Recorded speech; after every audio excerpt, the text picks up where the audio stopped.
നമസ്കാരം.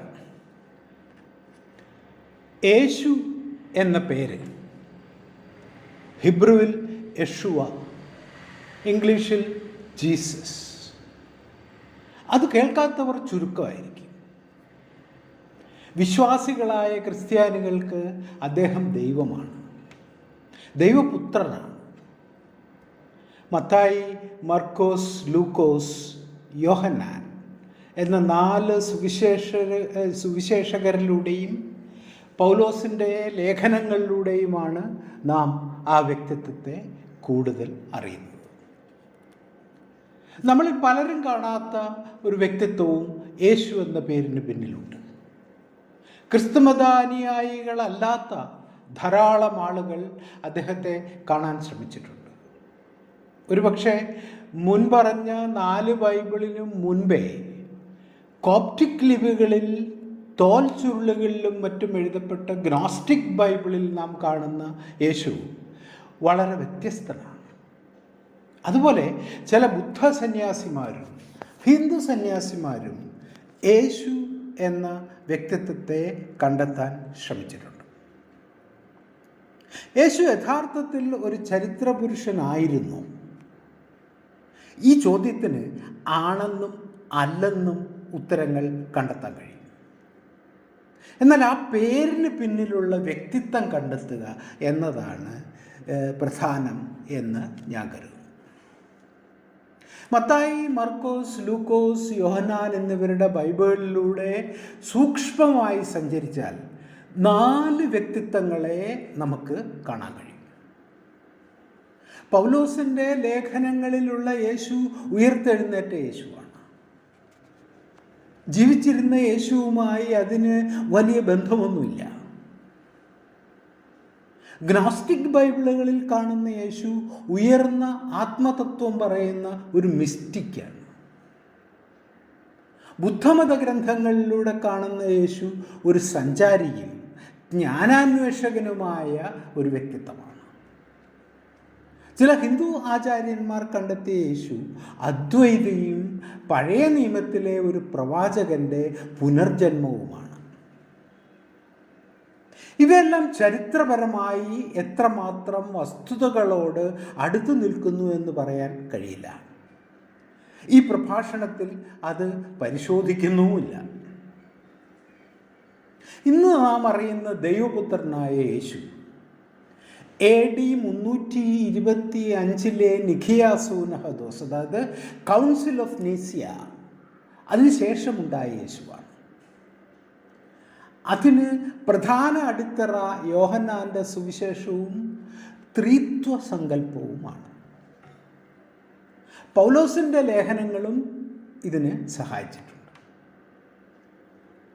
മത്തായി, മർക്കോസ്, ലൂക്കോസ് എന്നിവരുടെ സുവിശേഷങ്ങൾക്ക് ശേഷവും ആദിമ ക്രിസ്ത്യാനികളുടെ ഇടയിൽ യേശുവിൻ്റെ ദൈവത്വത്തെക്കുറിച്ച് സംശയങ്ങൾ നിലനിന്നിരുന്നുവെന്നും ആ സംശയങ്ങൾ നീക്കണമെന്ന് അന്ന് ജീവിച്ചിരുന്ന യോഹന്നാനോട് സഭയുടെ മേലധ്യക്ഷന്മാരായ മെത്രാന്മാർ ആവശ്യപ്പെട്ടതനുസരിച്ചാണ് യോഹന്നാൻ സുവിശേഷം എഴുതിയതെന്ന് മാണിക്കത്തനാർ തൻ്റെ പുതിയ നിയമ വിവർത്തനത്തിൽ പറയുന്നുണ്ട്.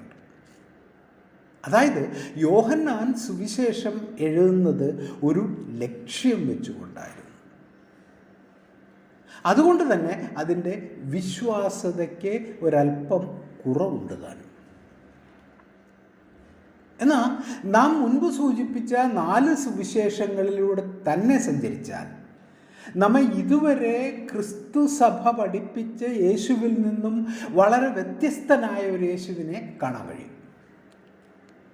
മനഃപൂർവമോ അല്ലാതെയോ സംഭവിച്ച ആ വഴി തിരിയലാണ് ഇന്നത്തെ നമ്മുടെ ചർച്ചയുടെ കാതൽ.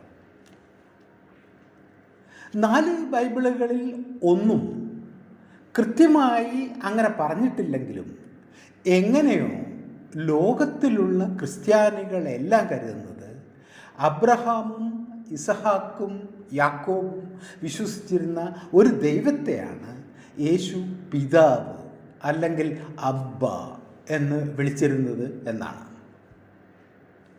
അത് യാഹുവേ അല്ലെങ്കിൽ യഹോവ ആണ് താനും. അത് തന്നെയാണ് പിതാവായ ദൈവമെന്നും നാമൊക്കെ വിശ്വസിക്കുകയും ചെയ്തു. ആദ്യമായി ചോദിക്കേണ്ടത്, അബ്രഹാമും ഇസഹാക്കും യാക്കോബും ദൈവമായി കണ്ടത് യാഹുവേ എന്ന പേരുള്ള ഒരു സർവശക്തനെയാണോ എന്നാണ്. അല്ല എന്ന് പഴയ നിയമം തന്നെ പറയുന്നു. മോസസിനോടാണ് ആദ്യമായി ഞാൻ യാഹുവേ ആണ് എന്ന് പറയുന്നത്. പഴയ നിയമപ്രകാരം തന്നെ യാക്കോബ് മുതൽ മോസസ് വരെ ഏതാണ്ട് 500 വർഷം ഗ്യാപ്പുണ്ട്. അതായത് 500 കൊല്ലം മുമ്പുണ്ടായിരുന്ന ദൈവസങ്കല്പം തീർച്ചയായും വ്യത്യസ്തമായിരിക്കണം. അന്നത്തെ ദൈവം മോസസിനോട് പറയുന്നു. ഇത് നമുക്ക് പുറപ്പാട് 6-ാം അധ്യായം 2 മുതൽ 3 വരെയുള്ള വാക്യങ്ങളിൽ നമുക്കിത് കാണാൻ കഴിയും. മോസസിനോട് പറയുന്നു, ഞാൻ യഹോവയാകുന്നു, അബ്രഹാമിനും ഇസഹാക്കിനും യാക്കോബിനും ഞാൻ സർവശക്തനായ ദൈവവുമായി പ്രത്യക്ഷപ്പെട്ടു. എന്നാൽ യഹോവയായി ഞാൻ അവർക്ക് വെളിപ്പെട്ടിട്ടില്ല. അതായത് അപ്പോൾ വരെ മോസസിനും അറിയില്ല താൻ ദിവസവും സംസാരിക്കുന്ന ആളുടെ പേര് യഹോവേ എന്നാണ് എന്ന്. ഇവിടെ പ്രത്യേകം ശ്രദ്ധിക്കേണ്ടത്, സർവശക്തനായ ദൈവം എന്ന് മലയാളത്തിലും ഓൾമൈറ്റി ഗോഡ് എന്ന് ഇംഗ്ലീഷിലും വിവർത്തനം ചെയ്തിരിക്കുന്ന വാക്ക് എൽ ഷദായി ആണ്. അരമായിക്കിൽ എൽ എന്നത് സർവശക്തൻ, ലോഡ് എന്നൊക്കെയുള്ള അർത്ഥം വരുന്ന വാക്കാണ്. ഹിബ്രുവിലും അത് തന്നെ അർത്ഥം. കാനാൻ ദേശക്കാരുടെ ദൈവവും ഏൽ ആയിരുന്നു. അല്പം കൂടി വ്യത്യസ്തമായ ഒരു പേരും അന്നുണ്ടായിരുന്നു, ഏൽ ഓഹിം, എലോഹിം എന്ന വാക്ക്.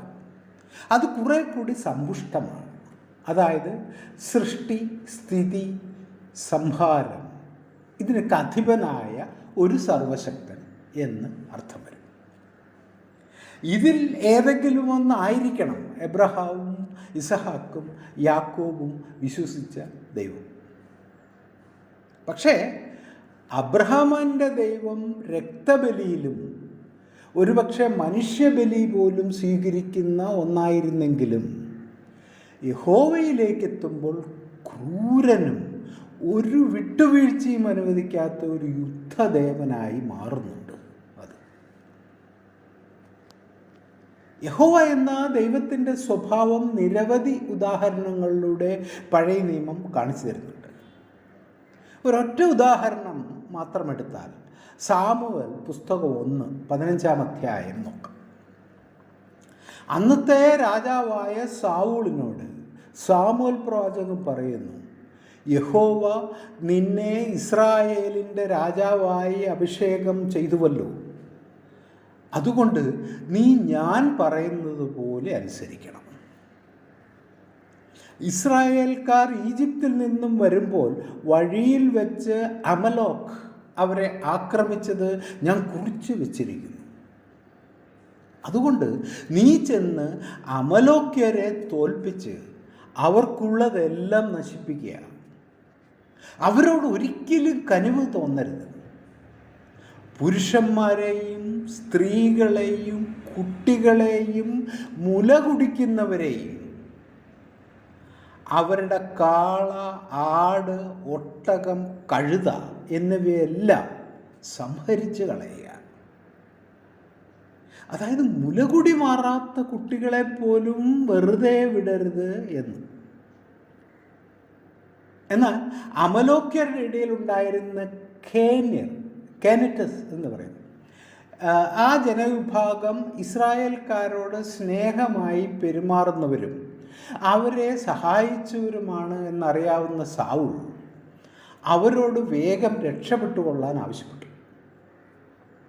മാത്രമല്ല അമലോക്യരുടെ രാജാവായ അഗാഗിനെ ജീവനോടെ പിടിക്കുകയും ചെയ്തു.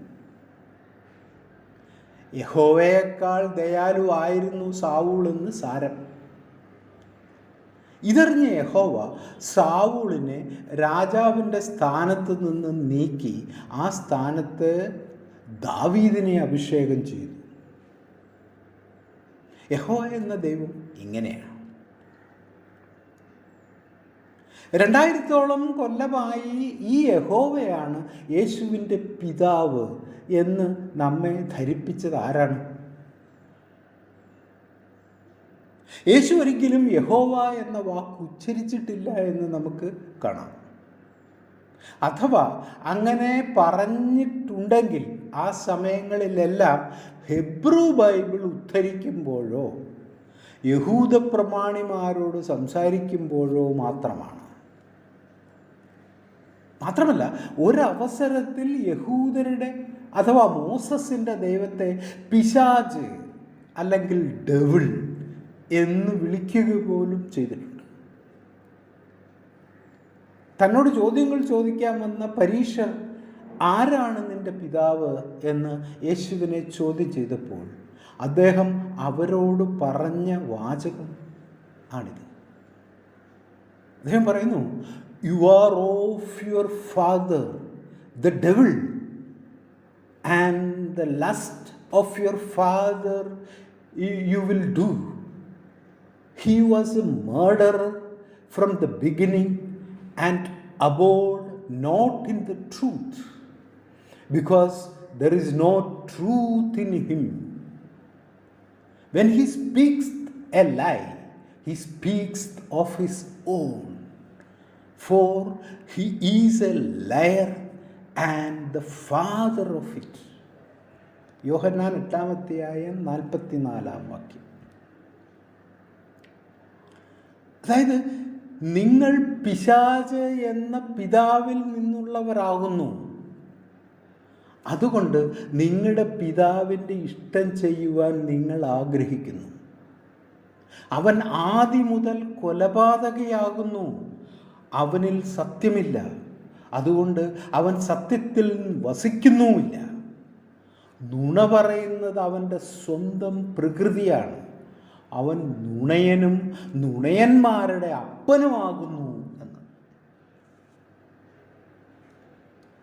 ഡെവിളെന്ന് മാത്രമല്ല, നുണയന്മാരുടെ അപ്പൻ എന്നുവരെ വിളിച്ചു. ഗ്രീക്കിൽ യോഹന്നാൻ ഉപയോഗിച്ച വാക്ക് ഡയബോളോസ് എന്നാണ്. ഡയബോളോസ്. സാധാരണ അത് ഡെവിൾ എന്നാണ് വിവർത്തനം ചെയ്യുക. ഒരുപക്ഷെ അരമായിക്കിൽ അത് ബാൽസെബൂഫ് എന്നായിരിക്കണം. മത്തായിയും മർക്കോസും ബാൽസെബൂബ് എന്ന് പറയുന്നുണ്ട്. പരീക്ഷർ യേശുവിനെതിരെ ഉന്നയിക്കുന്ന ആരോപണം ആണത്. മത്തായി 12:24, മർക്കോസ് 3:22, ലൂക്ക 11:15. ബാൽസെബൂഫ് പുരാതന ഫിലിസ്തീനുകളുടെ കൊടുങ്കാറ്റിൻ്റെ ദേവനാണ് അദ്ദേഹം. ഏൽ എന്ന അത്യുന്നത ദൈവത്തിൻ്റെ ശത്രുവാണ് ബാൽ. അങ്ങനെ പിശാചിൻ്റെ രൂപത്തിൽ യേശു കണ്ടിരുന്ന യഹോവ എങ്ങനെ അദ്ദേഹത്തിൻ്റെ ദൈവമാകും? മറ്റൊരവസരത്തിൽ അല്പം പരിഹാസത്തോടെ യേശു ചോദിക്കുന്നുണ്ട്, മകൻ അപ്പം ചോദിച്ചാൽ പകരം കല്ല് കൊടുക്കുന്ന പിതാക്കന്മാരിൽ നിങ്ങളിൽ ആരുണ്ട്? മീൻ ചോദിച്ചാൽ ആരെങ്കിലും പാമ്പിനെ കൊടുക്കുമോ? What man is there of you whom if his son asks bread, will he give him a stone? Or if he asks a fish, will he give him a serpent? Mathai 7:9. ഇത് പറയുമ്പോൾ ഇസ്രായേലികളുടെ മരുഭൂമിയിൽ കൂടിയുള്ള യാത്രക്കിടയിൽ നടന്ന ഒരു സംഭവമാണ് പരോക്ഷമായി ഇവിടെ സൂചിപ്പിക്കപ്പെടുന്നത്. ഒരിക്കൽ വിശപ്പും ദാഹവും സഹിക്കാൻ കഴിയാതെ ജനങ്ങൾ യഹോവയ്ക്കും മോസസിനുമെതിരായി സംസാരിക്കാൻ തുടങ്ങി. അത് കേട്ട യഹോവ അവരുടെ ഇടയിലേക്ക് വിഷപ്പാമ്പുകളെ അയച്ചു. നിരവധി ആളുകൾ പാമ്പിൻ്റെ കടിയേറ്റു മരിച്ചു. സംഖ്യകളുടെ പുസ്തകം 21-ാം അധ്യായം. ഈ സംഭവമാണ് യേശു ഇവിടെ ഓർമ്മിക്കുന്നത്.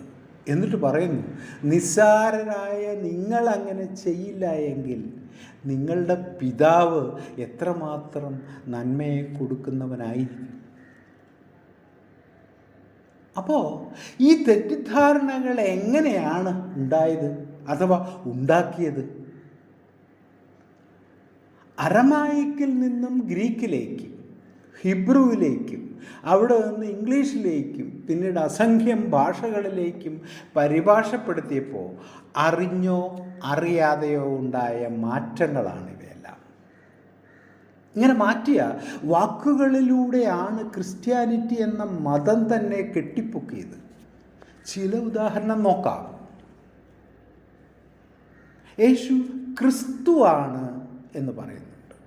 അതായത് ക്രിസ്തു രക്ഷകൻ. അരമായിക്കിൽ ഈ വാക്ക് മിശിഹ ആണ്. മിശിഹ. ഹെബ്രുവിൽ മെഷിയ, ഗ്രീക്കിൽ ക്രിസ്റ്റോസ്. ഈ വാക്കുകളുടെ എല്ലാം അർത്ഥം അനോയിൻറ്റഡ് വൺ എന്നാണ്. അതായത് അഭിഷേകം ചെയ്യപ്പെട്ടവൻ എന്നർത്ഥം. പഴയ നിയമത്തിൽ നോക്കിയാൽ ശൗൽ, ഡേവിഡ്, ശലോമോൻ, ജോവാഷ് തുടങ്ങിയ രാജാക്കന്മാരും അഹറോൻ, ലേവിയുടെ പുത്രന്മാർ തുടങ്ങിയ പുരോഹിതന്മാരും ഏലീശ തുടങ്ങിയ പ്രവാചകരും എല്ലാം അഭിഷിക്തന്മാരാണ്. പുറപ്പാട് 30:23 പറയുന്നു, ഒലിവ് എണ്ണയുടെ കൂടെ മീറ, കറുവ അതായത് സിനമോൺ, കർണികാരം, കാസിയ തുടങ്ങിയ സുഗന്ധദ്രവ്യങ്ങളിട്ടുണ്ടാക്കുന്ന എണ്ണയാണ് അഭിഷേകത്തിന് ഉപയോഗിക്കേണ്ടത് എന്ന്. അപ്പോൾ അതിൽ രക്ഷകൻ എന്ന ഒരർത്ഥം ഇല്ല. മാത്രമല്ല യേശുവിനെ ആരും അഭിഷേകം ചെയ്യുന്നതായി ഒരു ബൈബിളും പറയുന്നുമില്ല. മറ്റൊരു വാക്ക് ഇംഗ്ലീഷിൽ ഹെൽ, മലയാളത്തിൽ നരകം എന്ന് പ്രയോഗിക്കുന്നതാണ്. ഗഹനയാണ് ഹെബ്രു വാക്ക്. ഗഹന അന്ന് യൂദായിലും മറ്റും ഉണ്ടായിരുന്ന ഒരു സ്ഥലമാണ്. യെരുശലേം പോലുള്ള നഗരങ്ങളിലെ വേസ്റ്റ്, അനാഥ പ്രേതങ്ങൾ തുടങ്ങിയവ കത്തിക്കുന്ന ഒരു താഴ്വരയുടെ പേരാണ് ഗഹന. അവിടെ തീ എല്ലായ്പ്പോഴും അണയാതെ കത്തിക്കൊണ്ടിരിക്കും എന്നാണ് സങ്കല്പം. അതിനെയാണ് മരിച്ച പാപികളെ കൊണ്ടുപോയി എണ്ണയിൽ വറുക്കുന്ന നരകം ആക്കി മാറ്റിയത്. യഥാർത്ഥത്തിൽ ക്രിസ്തു സഭയുടെ നെടും തൂണുകൾ എന്ന് പറയാവുന്നത് 2 വിശ്വാസങ്ങളാണ്. ഒന്ന്, കന്യകയിൽ നിന്നുള്ള ജനനം. 2, പുനരുദ്ധാരണം. കന്യക എന്ന വാക്ക് ഹെബ്രു വാക്കായ അൽമാഹ് എന്ന വാക്കിൻ്റെ പരിഭാഷയാണ്. അൽമാഹ് എന്ന ഹെബ്രു വാക്കിൻ്റെ അർത്ഥം യങ് വുമൺ അഥവാ ചെറുപ്പക്കാരിയായ പെൺകുട്ടി, അല്ലെങ്കിൽ മെയ്ഡൻ അഥവാ കുമാരി, വിവാഹം കഴിക്കാത്തവൾ എന്നൊക്കെയാണ്. യെശയ്യ 7-ാം അധ്യായം 14-ാം വാക്കിൽ ആണ് ഇത് വരുന്നത്. യഥാർത്ഥത്തിൽ അതിനെ കന്യക അഥവാ വെർജിൻ എന്ന് പരിഭാഷപ്പെടുത്തി മത്തായി 1-ാം അധ്യായത്തിൽ അതിൻ്റെ അർത്ഥമേ മാറ്റിയെടുത്തു. ഉയിർപ്പ് എന്ന് നാം ഇന്ന് പറയുന്ന റിസറക്ഷൻ എന്ന വാക്ക് ഹെബ്രുവിൽ ടെക്കിയാഹാണ്. ടെക്കിയ, പുനഃസ്ഥാപനം, പുതുക്കൽ എന്നൊക്കെയാണ് അതിനർത്ഥം. അത് ഗ്രീക്കിൽ അനസ്റ്റാസിസ് എന്ന വാക്കായി പരിഭാഷപ്പെടുത്തി. ആ വാക്കിനർത്ഥം വീണ്ടും എഴുന്നേറ്റ് നിൽക്കുക, സ്റ്റാൻഡിങ് അപ്പ് അഗെയിൻ, ഉദിച്ചുയരുക, റൈസിങ് അപ്പ് എന്നൊക്കെയാണ്. അതുപോലെ മനസ്തപിക്കുക എന്നൊക്കെ മലയാളത്തിൽ ഉപയോഗിക്കുന്ന വാക്ക് ഗ്രീക്കിലെ മെറ്റനോയിയാണ്. മെറ്റനോയിയ അല്ലെങ്കിൽ ഹെബ്രുവിൽ ചെഷ്വാ എന്ന് പറയും. ഷുവാഹ്, ടി അവിടെ ഉപയോഗിക്കുകയല്ല, ഷുവാഹ്. അത് വേണമെങ്കിൽ ടേണിങ് എവേ ഫ്രം സിൻ എന്നർത്ഥം പറയാം, അല്ലെങ്കിൽ ചേഞ്ച് ഓഫ് മൈൻഡ് എന്നും അർത്ഥം വരാം. പക്ഷെ ഗ്രീക്കിൽ മെറ്റനോയ്യ എന്ന് പറഞ്ഞാൽ ബിയോണ്ട് മൈൻഡ്, അല്ലെങ്കിൽ ട്രാൻസെൻഡിങ് ദ മൈൻഡ് എന്നാണ് അർത്ഥം. അതായത് മനസ്സിനും അപ്പുറത്തേക്ക് പോകുക. ആ അർത്ഥമെടുത്താൽ യോഹന്നാൻ സ്നാപകനും യേശുവും പറഞ്ഞതിന് കൂടുതൽ സൂക്ഷ്മമായ അർത്ഥം തെളിഞ്ഞു വരും. അതായത് ദൈവരാജ്യം വരണമെങ്കിൽ നിങ്ങൾ മനസ്സിനും അപ്പുറത്തേക്ക് കടക്കുക എന്ന്. യേശുവിൻ്റെ കഥയിലെ നിരവധി ഉപമകളിൽ കൂടി കടന്നു പോയാലും നിങ്ങൾക്ക് ഇതേ ആശയത്തിലെത്താൻ കഴിയും. Transcendent the mind. അല്ലാതെ മരിച്ചതിന് ശേഷം എത്താനുള്ള ഒരു സ്വർഗത്തിന് വേണ്ടിയുള്ള കാത്തിരിപ്പല്ല അത്. ഇത്തരം നിരവധി വാക്കുകളുണ്ട്. മറ്റ് ഒരു ഉദാഹരണം പറോഷ്യയാണ്. പറോഷ്യ അത് സാധാരണ വിവർത്തനം ചെയ്യുന്നത് സെക്കൻഡ് കമ്മിങ് എന്നാണ്, രണ്ടാം വരവ്. പക്ഷെ ആ വാക്കിൻ്റെ ശരിയായ അർത്ഥം പ്രസൻസ് അല്ലെങ്കിൽ അറൈവൽ ആണ്.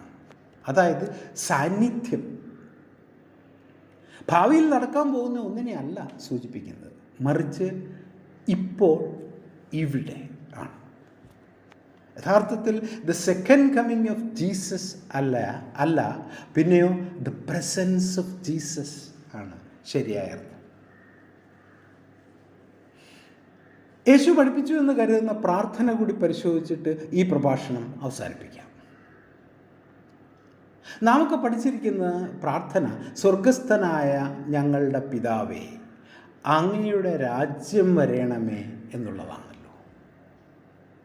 പഴയ കാലത്ത് അത് ആകാശങ്ങളിലിരിക്കുന്ന ഞങ്ങളുടെ ബാവ ആയിരുന്നു. അപ്പോൾ അവിടെ തന്നെ ആകാശം എന്നത് സ്വർഗമായി മാറിയിട്ടുണ്ട്. എന്നാൽ അരമായിക്കിൽ ആ പ്രാർത്ഥന എങ്ങനെ എന്ന് നോക്കാം. അബുൻ ദബഷ്മയോ നെത്ഖദേശ് ഷ്മോക് തിഥേ മൽക്കുദോ നെഹ്വേ സെബയോനക് ഐക്കനോ ദബഷ്മയോ ഓ ബാറോ. ഇങ്ങനെയാണ് പ്രാർത്ഥന തുടങ്ങുന്നത്. അബ്ബ എന്ന വാക്കിന് പിതാവ് എന്നർത്ഥം, ഗ്രീക്കിൽ പാറ്റർ. പക്ഷേ ഇവിടെ ഉപയോഗിച്ചിരിക്കുന്ന അത് അബ്ബ അല്ല, അബ്ബൂൻ ആണ്. അബ്ബൂൻ എന്ന വാക്ക് പുല്ലിംഗമോ സ്ത്രീലിംഗമോ അല്ല, മറിച്ച് ഇത് രണ്ടും ഉൾപ്പെട്ടതാണ്. അബ്ബ പ്ലസ് ഊംബ്, അതാണ് അബ്ബൂൻ. അതായത് അപ്പനും അമ്മയും ആയത്.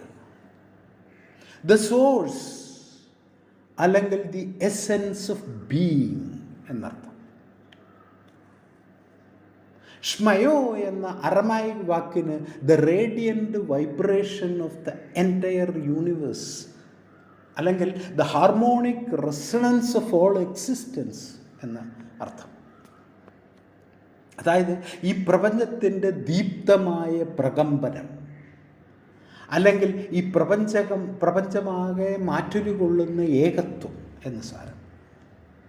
അതായത് ആകാശത്തിലോ അതിനപ്പുറത്തോ ഉള്ള ഒരു സ്വർഗത്തിലിരിക്കുന്ന എല്ലാം സൃഷ്ടിക്കുന്ന ഒരു ദൈവത്തെ അല്ല യേശു സംബോധന ചെയ്യുന്നത്, മറിച്ച് ദ ഭഷ്മയോ എന്നതുകൊണ്ട് പ്രപഞ്ചമായി നിന്നുകൊണ്ട് എല്ലാത്തിലും അനുരണനം ചെയ്യുന്നതെന്തോ അതിനെയാണ് അദ്ദേഹം ആഹ്വാനം ചെയ്യുന്നത് എന്ന് മനസ്സിലാക്കാം. ഇത്തരം ഒരാശയം യേശുവിന് എവിടെ നിന്ന് കിട്ടിയിരിക്കാം? അതിൻ്റെ അന്വേഷണം അടുത്ത പ്രഭാഷണം. നന്ദി.